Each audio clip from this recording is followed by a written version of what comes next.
आज चाहिँ साथीहरू यहाँ गदेर रोप्नुको लागि चाहिँ मल यहाँ रेडी बनाउँदैछ मेरो छोरीले हो। मेरो छोरी चाहिँ हिजो आएर यहाँनिर गदावरी आज चाहिँ रोपिदिने भनेर चाहिँ रोप्दै चाहिँ म चाहिँ मार्कीले सार बनाएर चाहिँ आजदेखि मात्रै उठेर बसिरहेको छु हो।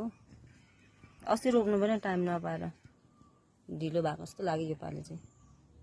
गाईको मल छ अन्त माटो अन्त पुरानो पटको माटो मिक्स गरिदिएको यहीँनिर मल र माटो यसो मजाले मिक्स गरेर चाहिँ रोप्यो भने चाहिँ राम्रो हुन्छ। तपाईँहरू चाहिँ अस्ति रोपिसक्नु भयो होला, म चाहिँ योपालि ढिलो भयो हो।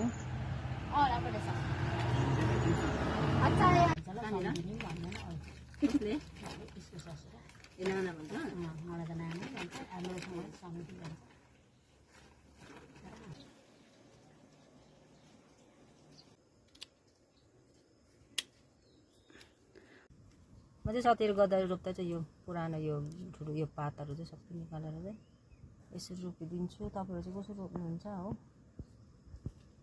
म चाहिँ एउटा पटमा चाहिँ 4-5 वटा जस्तो लगाइदिन्छु। म चाहिँ डाइरेक्ट यसरी रोपिदिन्छु सधैँ नै।